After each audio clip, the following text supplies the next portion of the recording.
네, 안녕하세요. 중학교 3학년 사회2 8단원 도시 단원, 대단원 정리 한번 시작해 보도록 하겠습니다.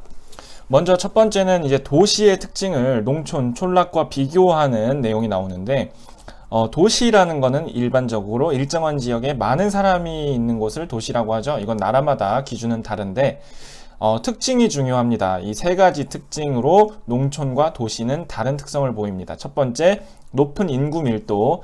인구 밀도라는 건 이렇게 빽빽하게 사람들이 많이 산다는 거죠. 널널하지 않고. 두 번째, 그래서 이제 고층 건물도 많은 거고. 두 번째, 농촌은 농업이나 어업 같은 1차 산업의 비중이 지금 보면 많지만, 여기 그림처럼 도시는 제조업, 물건을 만드는 공장과 또는 은행, 병원 같은 서비스 산업이 발달한 그런 특징이 있습니다. 그래서 2, 3차 산업이 발달하면 도시, 이렇게 다른 특징이 있고요. 세 번째는 도시는 이 주변의 촌락과 서로 이렇게 상호 보완적인 관계를 맺고 살아갑니다. 여기 보면은 촌락과 서로 도와주는 관계다. 여기서는 농산물을 주고 여기서는 재화를 주고 서비스를 주고. 근데 도시는 이 주변 지역에서 중심 역할을 합니다. 그래서 중심지라고 부르고, 그 다음에 촌락은 배후지라고 부르는데, 그거는 이제 도시가 더 중요한 기능을 갖고 있기 때문이에요. 그래서 핵심 기능을 도시가 가지고 있고, 도시는 중심지, 촌락은 배후지. 이런 식으로 세포가 있으면 핵의 역할을 도시가 한다. 이렇게 정리할 수가 있겠습니다. 자, 요 마지막에 관계는 서로 도와주는 관계지만 핵심 기능은 이렇게 도시에 더 있다. 정리하고요. 두 번째 내용은 세계적으로 유명한 도시들. 이런 거는 이제 시험에 이렇게 분류를 해서 좀 문제가 나올 수도 있어요. 간단하게 해가지고 사진을 보여주고 뭐 다음 도시의 공통점은 아니면 뭐 이 사진에 나오는 도시는 해가지고 그런 문제들 나올 수도 있고, 이 위치를 이게 대강은 아는 것도 중요하고요. 해서 요런 세계적인 정치, 경제, 금융의 중심 도시, 뉴욕, 런던, 뭐 브뤼셀 같은 곳이라든지, 요건 이제 학교 수업마다 어떻게 선생님이 하시는지가 다를 것 같아요. 문화가 높은 도시는 파리나 로마, 뭐 이런 데가 있고, 일본의 교토, 우리나라 경주 같은 곳이죠. 그다음 종교 도시는 예루살렘이나 메카. 관광으로 유명한 도시는 케냐의 그 사파리 관광을 하는 나이로비, 그 다음에 이탈리아의 피렌체나 베네치아, 그 다음에 방콕, 아테네 이런 데가 유명하고, 삶의 질이 높은 환경 친화적 도시는 뭐 스위스에 많이 있겠죠. 그리고 산업이 발달한 인도의 뭄바이, 이런 게 이제 대표적으로 많이 나온 도시들인데, 이건 교과서마다 좀 다르기 때문에 이런 거는 조금 그냥 사진을 중심으로 공부하시면 될 것 같습니다. 자, 다음으로 도시 내부 경관에 대한 내용이 나오는데, 요거는 이제 뒤에 있는 이 직과 접근성과 같은 내용입니다. 해서 이 두 개의 개념을 알아야지 요 내부 구조를 조금 더 이해하기가 쉽습니다. 도시가, 이건 무슨 내용이냐면, 도시가 중간에는 빽빽한 모습의 높은 빌딩이 많고, 외곽으로 갈수록 건물 밀도가 떨어지고 한적한 요런 외곽 지역이 있는데, 도시가 성장하면서 다 똑같은 모습이 아니라 여기는 이런 모습, 여기는 이런 모습 하면서 기능이 나누어진다는 겁니다. 그게 도시 내부 구조가 달라진다, 이렇게 표현을 하는 건데, 왜 이게 달라지냐? 지역에 따라서 왜 토지 이용이 다르게 나타나냐? 중심부는 왜 이런 게 있고 외곽에는 주변부에는 왜 이런 게 있냐? 그냥 다 섞여 있으면 안 되냐? 그 이유가 있다는 거죠. 이유는 접근성과 직가 때문인데, 이 다음 시간에 이제 접근성과 직가에 대해서 배웁니다. 간단하게 그냥 내부 구조를 먼저 보면요, 이런 식으로 생겼습니다. 해서 도심은 도시의 중심 해서 도심이라고 부르죠. 이 도시의 머리 같은 곳이에요. 여기는 가장 접근성이 좋고 그래서 땅값도 비쌉니다. 그래서 여기는 고층 건물들이 많은 곳이고요. 주로 시청이나 대기업 본사, 은행, 백화점 같은 이렇게 돈을 잘 벌고 월세도 비싼 거를 감당할 수 있는 애들이 도심부에 있고요. 그 다음에 주거 공업 지역은 이 비싼 월세를 감당하지 못합니다. 그래서 여기 빽빽한 중심부가 아니라 외곽 지역에 이렇게. 그리고 또 이런 학교나 공장 같은 경우는 운동장이나 넓은 땅이 필요하기 때문에 넓은 땅이 필요로 하는데 돈을 많이 내진 못해. 그래서 도시의 외곽 지역에 공장지대나 주거지역, 주거지가 있으면 학교는 세트로 따라오는 거죠. 이렇게. 그래서 바깥쪽에 위치하고요. 그 다음 부도심은 뭐냐면, 교통이 발달한 요런 곳들에 도심을 도와주는 요런 도심의 약간 부도심, 그러니까 그 시장이 있으면 부시장이 있듯이 그런 지역을 부도심이라고 부릅니다. 특징은 교통이 편리한 곳에 있다는 거고요. 도심 기능을 조금 도와준다. 그리고 마지막으로 개발 제한 구역은 녹지 공간, 영어로는 그린벨트라고 합니다. 이렇게 산이나 나무, 호수나 이런 것들을 자연 상태로 놔두는 겁니다. 도시가 가만히 놔두면 서울 같은 대도시들은 무제한으로 팽창하려고 하기 때문에 그러면 이제 난개발이 되고 안 좋아요. 여러 가지로 해서 도시 주변부를 이렇게 녹지대를 보존해주는 그린벨트를, 도시를 허리띠를 채우듯이 막아주는 겁니다. 그런 지역을 개발 제한 구역이라고 하고요. 건축 허가를 안 내줍니다. 시청에다가 우리 여기다 건물 짓고 싶어요. 그럼 거기는 안 돼. 거긴 개발 제한 구역이야. 이렇게 해가지고 녹지를 확보하고 도시의 무질서한 팽창을 방지하는 곳이 그린벨트다. 기억해 주시면 될 것 같아요. 가장 외곽에 있고.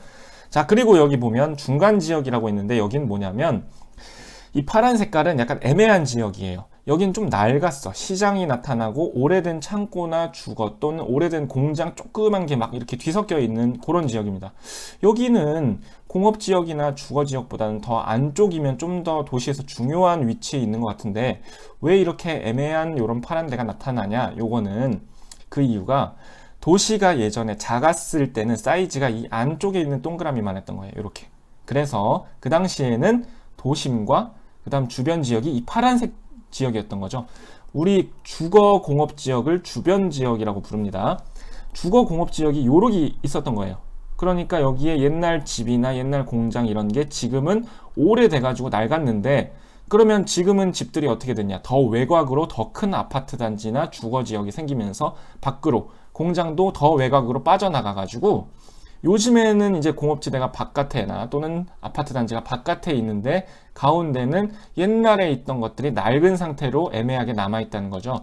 요 지역을 중간 지역이라고 하고 여기는 약간 이것저것 기능이 섞여 있어요. 그래서 도심의 기능과 주변 지역의 기능이 이것저것 섞여 있다 해서 점이지대라는 표현을 사용합니다. 그래서 이쪽에 도심과 주변 지역 사이에 이런 점이지대가 나타난다. 그런 거를 좀 기억해 주시기 바랍니다. 자, 그러면 이렇게 도시 내부 구조가 달라지는 이유, 바로 접근성과 직가라고 했는데 요거 좀 더 자세하게 알아보겠습니다. 자, 접근성이라는 거는 어떤 장소에서 다른 쪽으로 얼마나 교통이 편리해서 왔다 갔다 하기가 편한가, 도달하기 쉬운 정도를 말합니다. 도시의 중심부는 가장 교통이 발달했기 때문에 접근성이 높다, 이렇게 얘기를 하는 거고요. 그래서 도심이 도시 내에서 접근성이 가장 높고요. 접근성이 가장 높으면 사람들이 많이 오죠. 그러면 사람들이 많이 오면 장사가 잘 되기 때문에 상업 기능이라든지 또는 업무 기능이 발달하기에 좋습니다. 사람들이 많이 오니까. 그래서 도심에는 중심 업무 지구라는 도시의 머리 역할을 하는 그런 기능이 발달을 하고요. 그 다음에 접근성은 그러면은 어떨 때 높냐? 여기 도달하기 쉬운 정도니까 교통이 발달하면 접근성이 높아지는 그런 특징이 있습니다. 다음, 직가는 뭐냐면, 직가는 이제 좀 더 자세히 하면은 지대라는 것과 직가라는 것이 다르지만, 직가는 그냥 통틀어서 토지의 가격이나 경제적인 가치, 이렇게 생각하면 돼요. 그냥 땅값이다라고 간단하게 생각해 주시면 쉬울 것 같아요. 쉽게 생각해요. 그래서 이건 땅값이에요. 땅값, 월세, 이런 거 있죠. 거기서 돈을 얼마나 내야 되나. 특징은 교통이 발달하고 접근성이 높으면 사람들이 많이 와서 장사가 잘 되니까 장사가 잘 되는 곳은 지가가 높습니다. 주로 이렇게 연관시켜서 교통이 발달하면 접근성이 좋고 접근성이 좋으면 지가가 높다. 요거를 기억해 주시고요. 그래서 중심부에서 외곽으로 갈수록 접근성도 떨어지고 지가도 떨어지는 겁니다. 요런 원리가 있고요. 자, 여기 보면 서울과 강릉이 있죠. 이렇게 양양도 있고요. 원래 강릉에서 서울을 왔다 갔다 하려면 이 두 가지 고속도로를 타고 2시간 반 정도 걸렸습니다. 근데 KTX가 새로 뚫리면서 2시간이면 왔다 갔다 할 수 있게 됐어요. 교통이 발달한 거죠. 접근성이 높아졌다 얘기할 수가 있습니다. 그래서 KTX 개통으로 서울로의 접근성이 높아지자 강릉의 지가가 높아졌다. 요거는 요즘에 이제 강릉이 집값이 많이 오르고 있는데 여러 가지 원인이 있겠지만 이렇게 서울로의 접근성이 높아진 것도 그 원인 중에 하나라고 볼 수가 있겠죠. 그래서 이런 실제 사례를 바탕으로 접근성과 지가 개념을 이해해 주시면 되겠습니다. 자, 마지막으로는 이제 앞에서 이제 했던 건데 도시 내부 구조가 이런 식으로 생겼잖아요. 그래서 도시의 중심부는 높은 월세, 지가를 감당할 수 있는 그런 은행이나 대기업의 본사나 이런 기능들이 들어올 수 있고요. 그다음에 넓은 땅이 필요하고 이렇게 비싼 월세를 못 내는 그런 기능들은 바깥으로 도시 외곽 지역으로 이렇게 빠져나와서 입지를 하게 된다는 겁니다. 그래서 접근성과 지가에 따라서 경관이 바뀌고요. 도시 내부 구조가 토지 이용이 기능에 따라서 달라지는 이유는 바로 이 접근성과 지가 때문이다 라고 기억해 주시면 되겠습니다. 다음 8단원의 세 번째 내용은 도시화와 도시 문제인데, 도시화가 뭐냐? 화라는 건 영어로 ing란 뜻이죠. 뭐가 되고 있는 중이란 뜻이에요. 도시가 되고 있는 중? 그럼 도시가 되기 전엔 뭐였지? 농촌에서 도시가 되는 과정, 그런 거를 도시화라고 합니다. 이게 전국적으로 도시가 많아지면 도시화가 이게 비율이 높아진다, 이렇게 비율로 표시를 하는데, 도시화는 두 가지 의미가 있습니다. 전국에 10개 동네가 있을 때 도시의 숫자가, 이 한 개 동네가 도시야 그러면 도시화율은 10%다. 두 개야 그러면은 20%다. 이렇게 도시의 수로 체크하는 방법이 있고, 도시에 사는 사람들 비율로 체크하는 방법이 있습니다. 해서 전국이 10명이다. 그 중에 2명이 도시에 살아. 그러면 도시화율은 20%다. 이런 식으로 도시화라는 건 이 두 가지의 의미를 같이 가지고 있고요. 도시화의 특징은 이 산업화랑 세트예요. 1+1. 산업화가 뭐죠? 공장이 생기고 이렇게 막 발전하는 거죠. 산업이 발전하는 거. 공장이 생기면 월급을 많이 주니까 사람들이 막 몰려들어요, 주변에서. 그러면은 거기가 사람이 많아지니까 도시가 되는 거죠. 그래서 산업화가 되면 대도시들이 발전을 하게 됩니다. 그래서 이 둘은 세트고요. 그 다음에 도시의 특징이 뭐예요? 농촌에는 이 1차 산업이 특징이 높고, 그 다음에 도시는 2, 3차 산업이 높다고 도시의 특징 8단원 맨 처음에 배웠습니다. 그러니까 도시화가 된다는 건 도시의 비율이 높아지는 거니까 당연히 2, 3차 산업의 비중이 전체 경제활동에서 점점 더 비율이 높아지겠죠. 그런 의미로 생각하시면 되겠습니다. 자, 이렇게 농촌에서 도시가 되는 과정을 비율로 표현을 한다고 했는데, 이 비율을 여기 100%까지 해서 0에서 높아지는 거를 시간 순서에 따라서 이렇게 높아지네, 갑자기 높아지네, 이제 거의 다 됐네, 그래프로 표현하는 것이 바로 도시화 곡선 그래프인데요.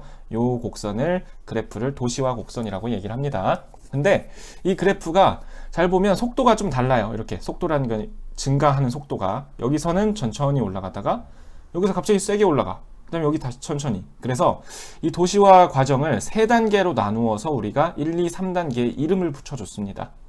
살펴보면 초기 단계는 이 비율에 따라서 나누는데 대충 0에서 35% 정도. 그러니까 아직은 대부분 사람들이 농촌에 살고 도시는 몇 개 없다는 거죠. 그래서 농업 중심의 산업 구조가 나타나는 옛날에는, 도시화 초기 단계에는 농촌의 거주 인구 비율이 도시보다 높았던 시기가 있었습니다. 그때 우리나라도 조선시대 같은 때, 그런 걸 초기 단계라고 하고요. 가속화 단계는 이제 공장이 막 생기면서 사람들이 다 도시로 몰려가요. 그런 걸 이촌향도라고 부르죠. 그래서 도시 인구가 아주 빠르게 증가하는 시기, 속도가 빠르게 슝 늘어나는 시기. 그래서 보면은 요게 요렇게 올라가다가 요렇게 올라가죠. 속도가 느리다고 안 올라가는 게 아닙니다. 증가는 하지만 이렇게 완만하게 올라가다가 급격하게 올라가. 그래서 이 두 번째 단계를 이름을 가속화 단계라고 불러줬습니다. 거의 80%까지 올라가는 이촌향도의 결과로 도시 인구가 빠르게 증가하는 단계고요. 세 번째 종착 단계는 이제 다 웬만큼 올 사람들은 도시로 다 왔어 해가지고 다 끝났다, 종점에 도착했다. 그래서 이제는 도시에서, 큰 도시에서 작은 도시로, 이런 식으로 도시 간의 인구 이동이 대부분이고, 대부분의 사람들이 도시에 사는 그런 시기가 되겠습니다. 농촌에 사는 사람은 거의 없고요. 대부분이 다 80% 이상이 도시에 사는 그런 시기가 종착 단계입니다. 이런 도시화 과정은 선진국과 개발도상국이 다릅니다. 왜냐하면 선진국은 거의 막 1700년대 후반에 산업혁명하고 그때부터 막 해가지고 도시들이 막 생기기 시작했단 말이에요. 거의 200년 동안 도시화가 진행이 됐기 때문에 1900년도쯤에는 이미 대부분, 요 정확한 그래프는 아닐지라도 대부분의 선진국들은 다 도시화가 이미 종착 단계에 이르렀을 시기입니다. 옛날부터 쭉 이렇게 높아져서 왔던 거죠. 이렇게 모든 나라가 이런 모양을 따르긴 하지만 선진국은 이걸 좀 더 찌 늘려놓은 형태라고 생각하시면 됩니다. 그래서 여기 보면 이렇게 생긴 거예요. 반면에 개발도상국은 1900년대 이후에, 중반 이후에 산업화가 이제 급격하게 되면서 쭉 늘어나서 선진국보다 속도가 훨씬 빠르고요. 지금 아직 개발이 진행되고 있죠. 그래서 가속화 단계 중에 있다, 이렇게 이해하시면 될 것 같아요. 그리고 대한민국은 이런 개발도상국보다 더 빠르죠. 우리가 산업화가 엄청나게 빠르게 돼서 경제 성장을 했고 지금 이미 거의 선진국이 됐기 때문에 우리는 이미 종착 단계에 이르렀습니다. 해서 대한민국은 속도가 엄청나게 빠르게 이렇게 진행이 됐다. 해서 도시화의 과정이 모든 나라가 이런 단계를 거치지만 이렇게 조금씩 다르구나 라고 이해해 주시면 될 것 같습니다. 다음 내용은 이제 도시 문제인데요. 도시화가 진행되면서 그 도시로 사람들이랑 여러 가지 산업이나 공장, 제조업, 서비스업 이런 게 갑자기 몰려들잖아요. 그러다 보니까 도시의 면적은 한정돼 있는데 이런 것들이 막 몰려들어서 문제가 발생합니다. 그런 거를 도시 문제라고 이야기를 하고요. 뭐 요런 문제들이 있다. 근데 특징이 선진국의 도시 문제는 아까 도시화가 예전부터 진행됐다고 했죠. 그래서 오랜 도시화 기간을 거쳤어요, 이미. 그래서 많은 문제를 해결하고 있습니다. 그래서 얘네는 도시 문제가 그렇게 크진 않은데 개발도상국들은 이제 도시화가 100년도 안 됐단 말이에요. 처음 겪는 문제를 지금 겪고 있기 때문에 아직 해결 못한 문제들이 많아서 개발도상국의 도시 문제가 선진국보다 더 크다. 이런 특징을 보이고 있습니다. 각각 문제가 어떤 게 있나 살펴볼게요. 첫 번째, 선진국은 도시화가 너무 오랫동안 진행됐기 때문에 나타나는 문제가 바로 도시 문제입니다. 그래서 이런 차이가 있어요. 집들이 오래돼가지고 노후됐다거나 뭐 상업시설이나 모든 게 다 또는 지하철이나 이런 것도 다 오래된 그런 도시 문제가 나타나고요. 두 번째는 교통체증. 이렇게 도시에서 이제 출퇴근하는 시간에 그때 바쁜 시간을 러시아워라고 하죠. 그때 교통체증이 엄청 나타난다. 그 시간대에. 그리고 세 번째는 도시화가 오래됐기 때문에 계속해서 집값이 높아져서 이런 주거비용이라든가 또는 물가가 엄청나게 비싸지는 그런 문제가 나타난다 해서 선진국의 도시 문제는 오랜 기간 이렇게 도시화가 진행돼서 생기는 문제다 이렇게 보시면 되겠고요.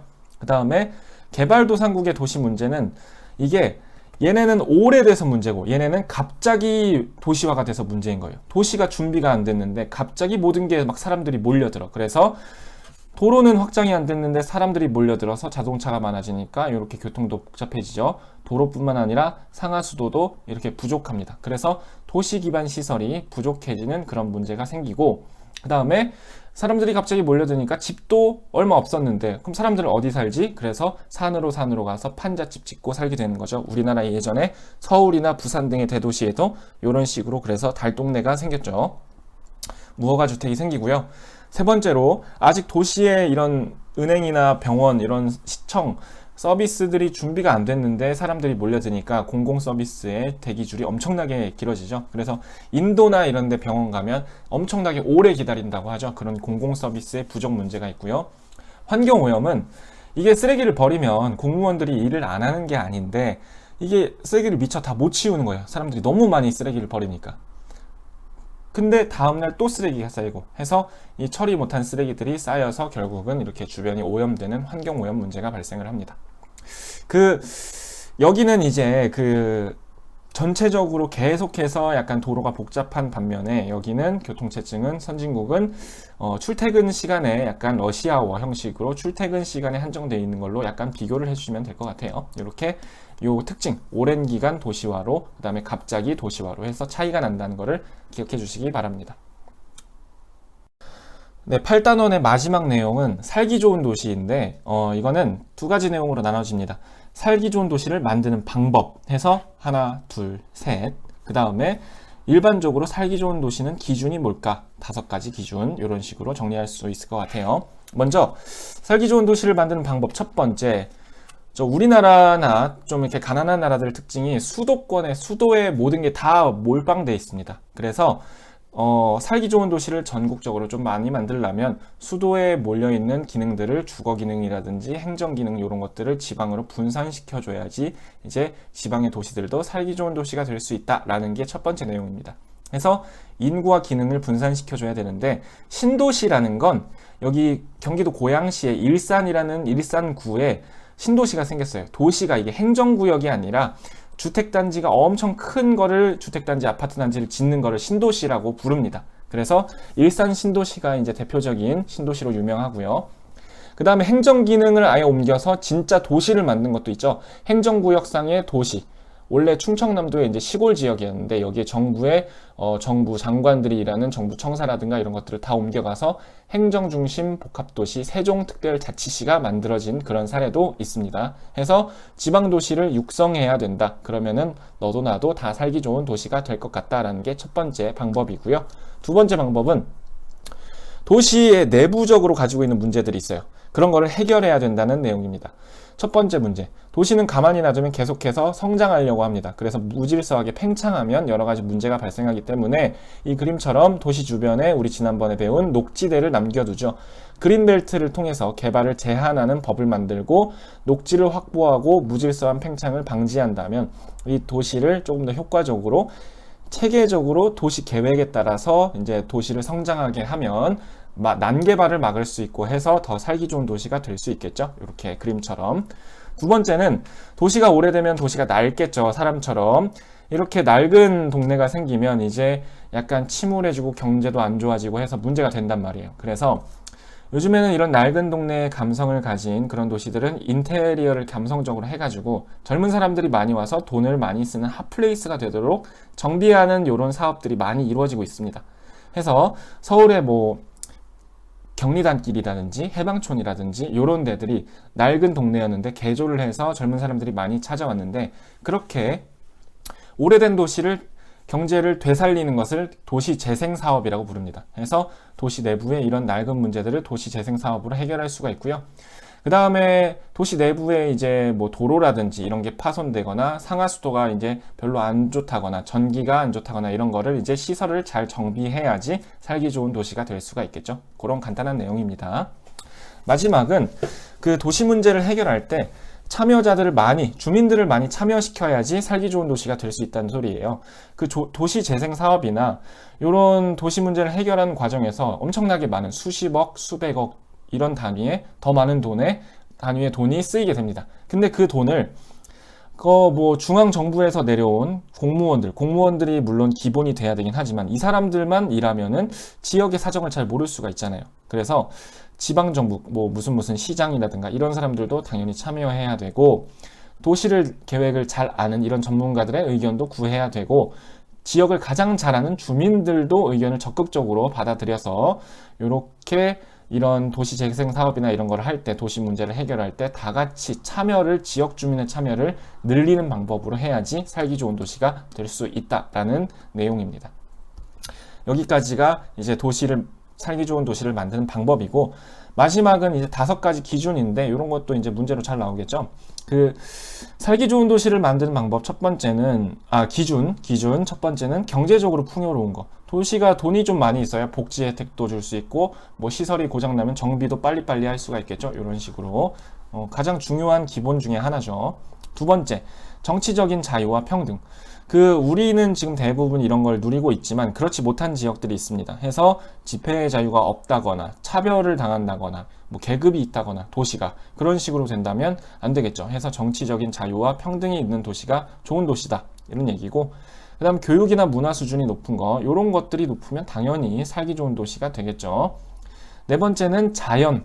요즘에 자연의 가치가 중요하죠. 강릉에는 경포호수가 있고 경포해변이 있고 이런 녹지대들이 많이 있습니다. 여기는 이제 속초 얘기고요. 설악산은 이런 환경 친화적인 도시가 또 사람들이 살기 좋은 도시다 이렇게 생각하고 물론 기준은 사람들마다 다르겠죠. 그리고 주민들 간에 이렇게 갈등이 발생하는 도시가 있어요. 이렇게 편이 나눠져 가지고 그러면은 도시의 주민들이 스트레스를 많이 받겠죠. 그래서 갈등이 적고 서로 도와주고 협력이 높은 그런 동네가 살기 좋은 도시겠죠. 그래서 이렇게 5가지 정도 일반적인 살기 좋은 도시의 기준을 잘 기억해 주시기 바랍니다.